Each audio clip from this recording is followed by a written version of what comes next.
I've always really looked up to my older sister, and we come from a traditional Muslim family where you kind of but brought up in different parts of the world, and we were lucky to have parents who gave us wings to fly, right? And I am talking of a generation where it wasn't, the glass ceiling was not cracked, and the girls were still studying a lot, but no one was really taking as career which are more technology driven. It was more doctors and lawyers or educators, and but we were lucky.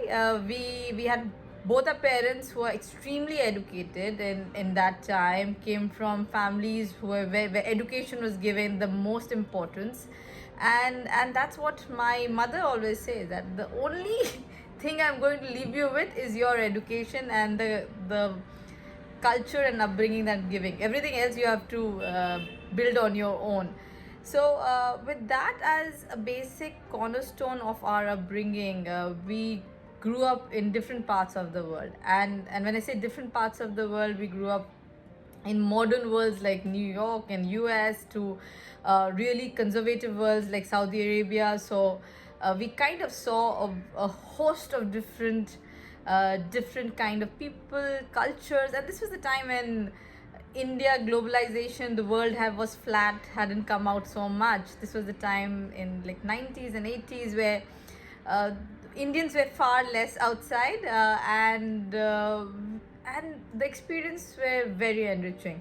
The way you are seen as the culture you come from, the way people have biases or opinions, and how you, at every action that you take, more or less signifies or breaks any of those biases or changes those opinions. So I think that's the basic growing up years, and that set foundation to how I see my professional world. Now when it comes to my career journey, I have always been very geeky. I wanted to be an architect. I love structures, and I decided I want to become an architect. And then midway, I decided that I like coding a little better, so decided to do technology. And then again, like a really true to being a younger, fickle-minded, more entitled kid, decided I want to do my masters. I'm bored of coding, and did my masters. And but after that, I've always been in companies where technology has been in the foray, always been in fields where technology has been the foray, be it Infosys, the management training group, which when we joined Infosys, which was technology, embarking on consulting, be it being a part of IBM, or setting up IoT for Vodafone, when IoT was not a big buzzword, but it was just setting up in the country, to what I'm doing now with Microsoft and powering the intelligent edge. So for me, constantly learning, constantly evolving, constantly learning new things has been the common factor in all my career shifts.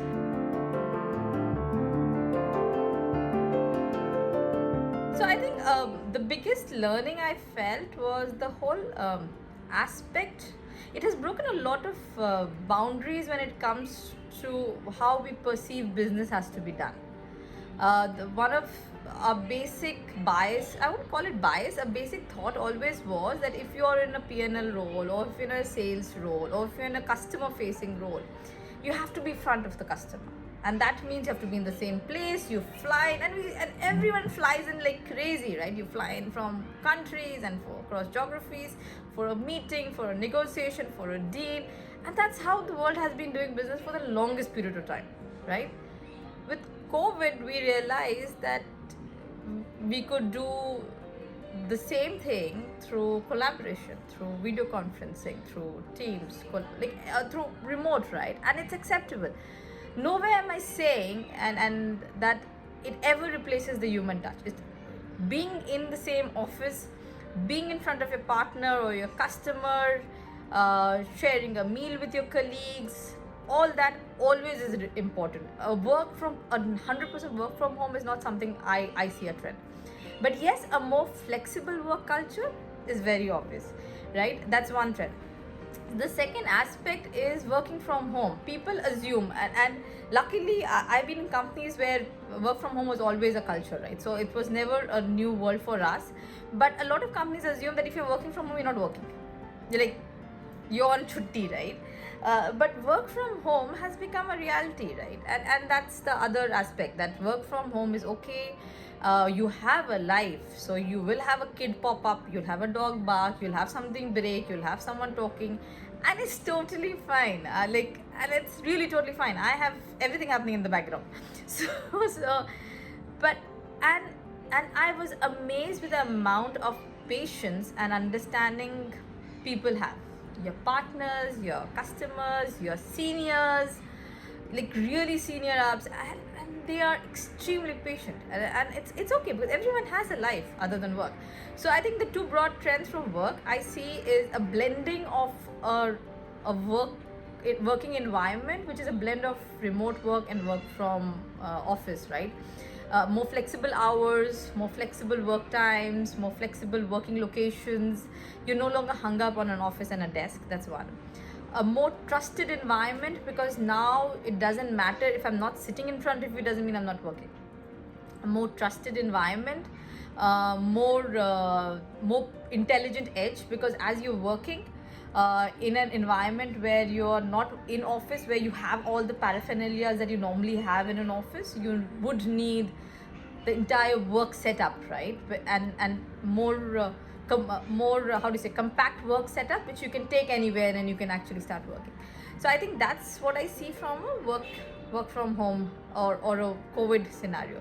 From a business overall perspective, businesses will evolve to leverage the intelligent edge more.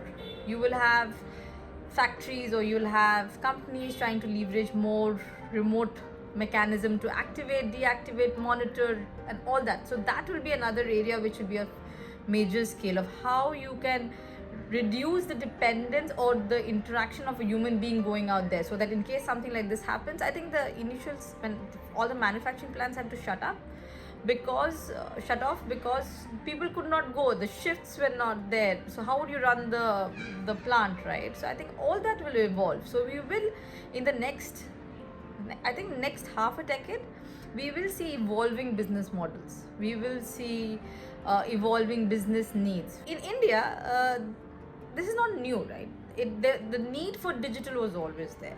The drive for digital was always there. The whole digital India agenda was always there. What COVID has done is accelerated it at a pace that we never envisaged. So it's not that any company is now thinking, oh, what should be my device strategy or digital strategy, but what they will think is, can I relook at my digital strategy and accelerate some things faster and do some things different? So yeah. So it's important that companies relook at that entire digital strategy and see what can be done now. So this is a reality which none of us ever imagined. We could never imagine that the world would come to a complete standstill. Planes would be docked, the whole world for 7 months at stretch, right? But it has happened, and this is not going to go away. It's going to be a reality which we will learn to live with and evolve with.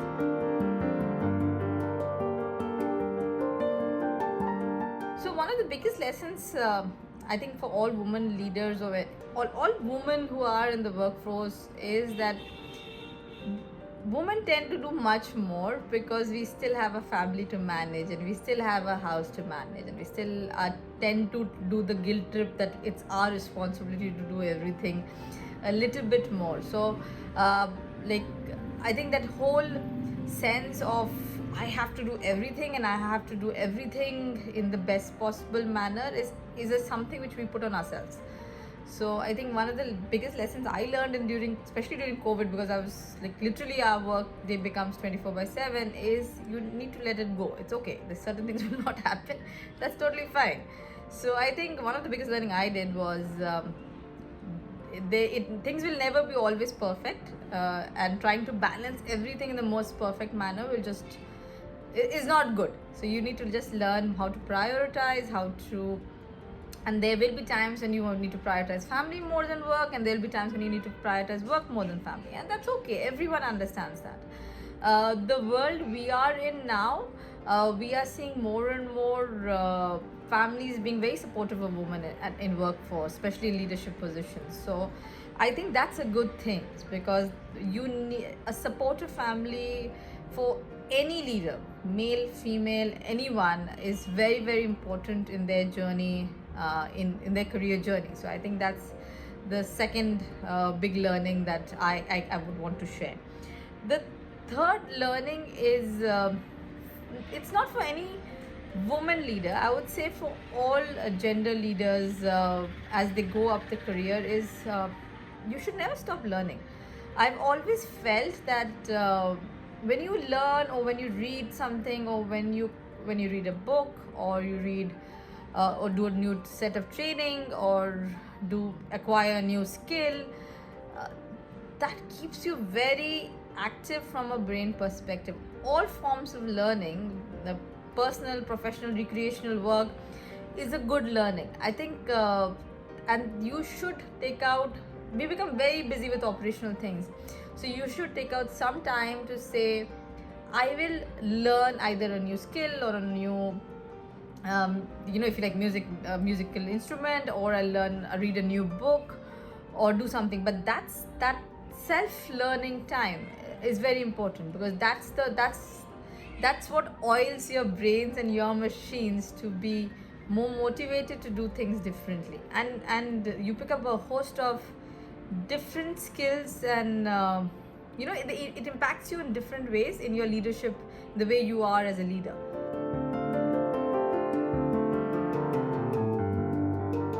One thing I have in my professional journey, change is the only constant, that's one. And the best way to scale and grow is to be flexible in your approach, to have a growth mindset, as we call in Microsoft, right? To have a growth mindset in everything in life.